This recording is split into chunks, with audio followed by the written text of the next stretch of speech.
Section 3.5.17-T, the accompanying data contains the depth in kilometers and magnitude measured using the Richter scale of all earthquakes in a particular region over the course of a week.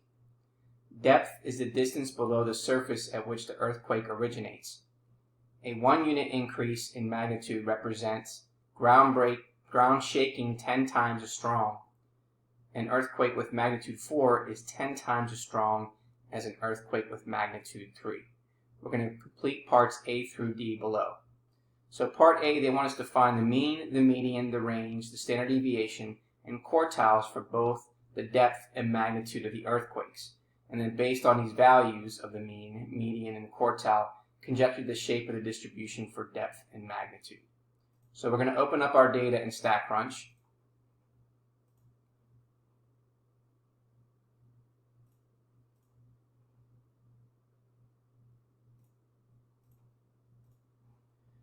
So we have our first column in depth, second column's in magnitude, and we're going to select stat, go to summary stat, and then select columns. So we want both the depth and the magnitude. Okay, we want the mean, we want the median, we want the range, we want quartile 1 and quartile 3, and then we want the unadjusted standard deviation.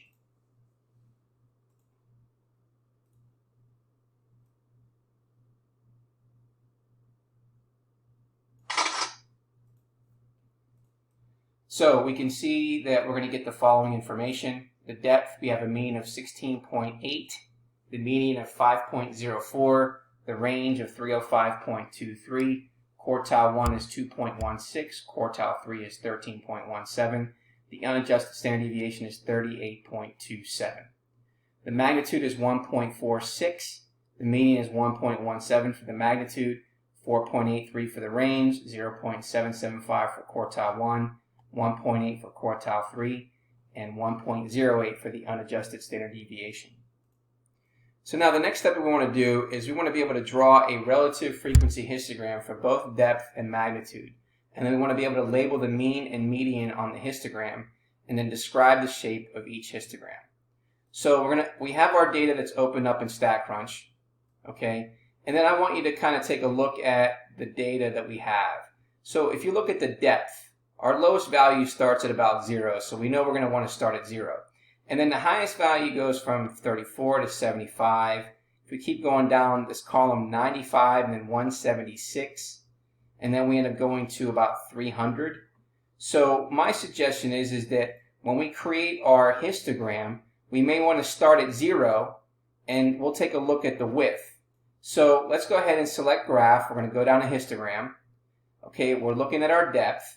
Okay, we're looking at the relative frequency, and we're going to start at 0, and then use a width of 50, since we know that it's going to go from 0 all the way to about 300. So 50 might be a good option to use as the width. Okay, and then we also want to make sure that we're labeling the mean, right, as the green, and then red represents the median. And then we're going to go ahead and then we can label the x-axis as depth, and we can say that's in kilometers. Okay, and then we're going to select compute.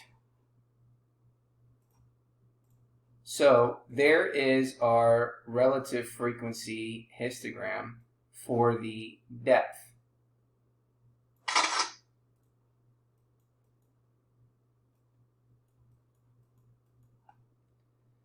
Okay, and then let's do the other one as well. So the other one, we're going to compare this to the one we have to the left here. Okay, and then let's do the other one. So the other one is the magnitude. So we're going to go ahead and then select graph and then go to histogram, and we're going to select magnitude. We want to make sure that we have a relative frequency. We want to figure out where our starting point is. So if we look at our data, okay, the smallest number seems to be like around 0. We have a number 5 here. Okay, and it looks like 5 so far is the highest number. So if we want a little bit more spread, it's going to go to 7.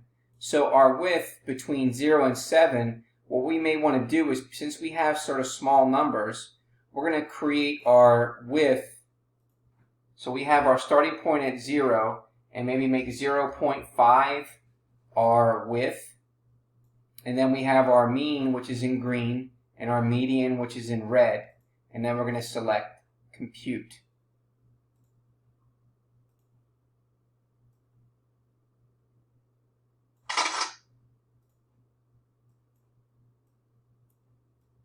So let's take a look at this data.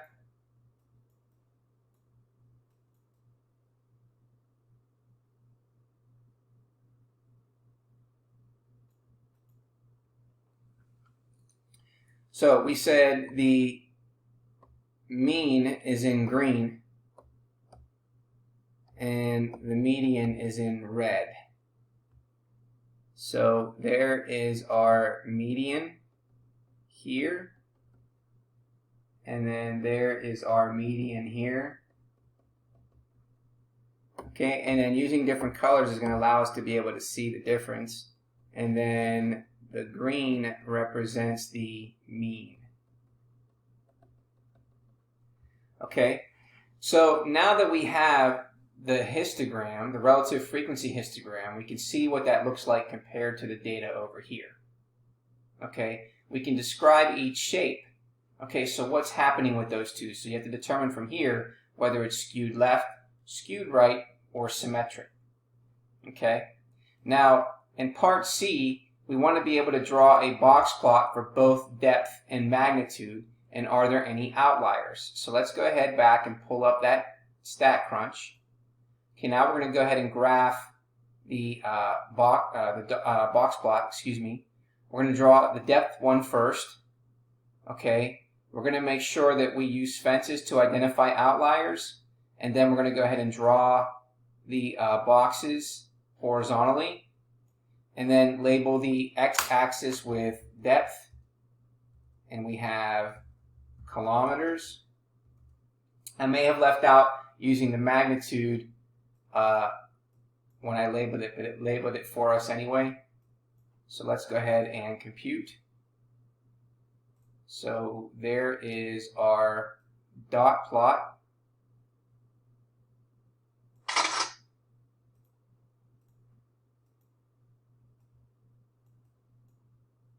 for the depth. Okay, and then let's go ahead and then create our dot plot for the magnitude. So we're going to go to graph, again go to box plot, select magnitude. Use fences to identify outliers. We're going to draw boxes horizontally. And then it's already going to include the x-axis label as magnitude. So we're going to go ahead and select compute. And now we're going to be able to go ahead and take a look at that box plot.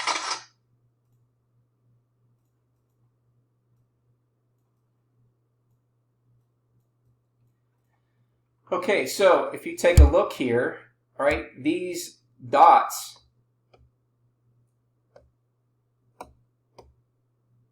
are outside of the box plot. So these are outliers, possibly.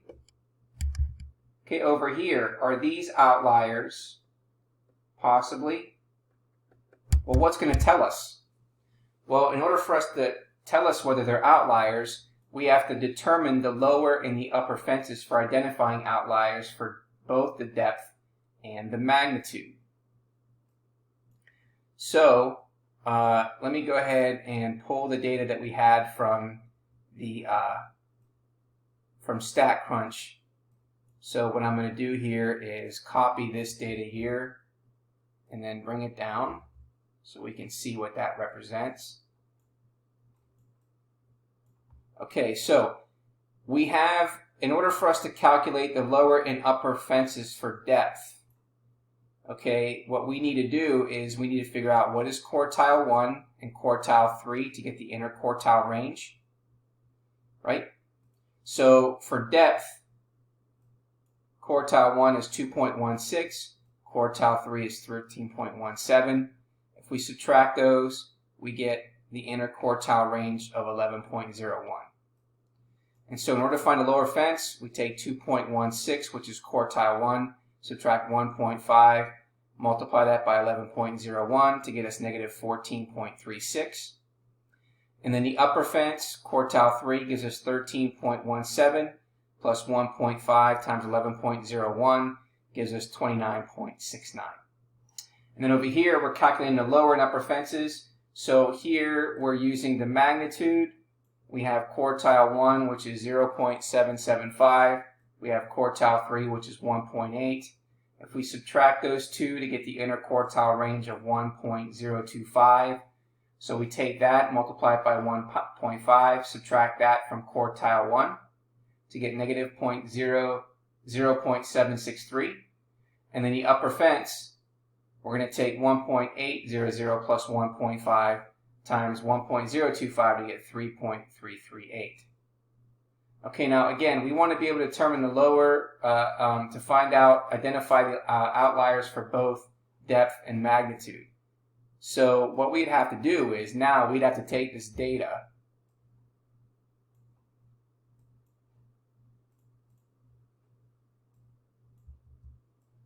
and then identify any outliers. So if there's any outliers in the depth column that's lower than negative 14.36, so we don't have any negative numbers in this data set, okay, but we do possibly have something greater than 29.69. So we go down here, are there any numbers greater than 29.69? Well, there's one of them. And then we have another outlier, which is 75.04. And then 36.04. And then if we keep going down, we got 95.96, 59.78, 176.74. Keep going down the depth column, 43.04, 96.52, 55.93. And if we keep going, we got 65.4, 37.76, 305.23, and 35.04. Double check to make sure that we don't have anything left over. So it looks like we have anything left over here. None here. We got 49.3, so I missed that one. Okay, so it looks like we have 1, 2, 3, 4, 5, 6, 7, 8, 9, 10, 11, 12, 13, 14 outliers here. So that means we should count up about 14 outliers in that box plot. And then if you look at our frequency, we can see that there's outliers as well. Okay, so now we want to take a look at the lower fence and the upper fence for the magnitude. Well, the lower fence is negative 0.763, so we don't have any negative numbers.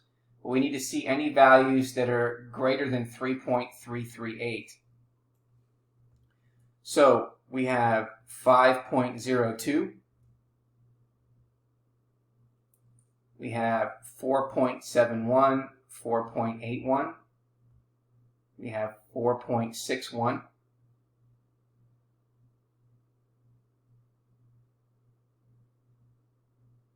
Okay, we have another 4.61, 4.78. Okay, and let's go recheck our work. So, are we missing anything here? No. Go down a little further. Okay, so it looks like we have 1, 2, 3, 4, 5, 6 outliers for magnitude, and that looks about right. We have about 6 of them that are outliers. And so therefore, that's how we're determining the outliers for this example.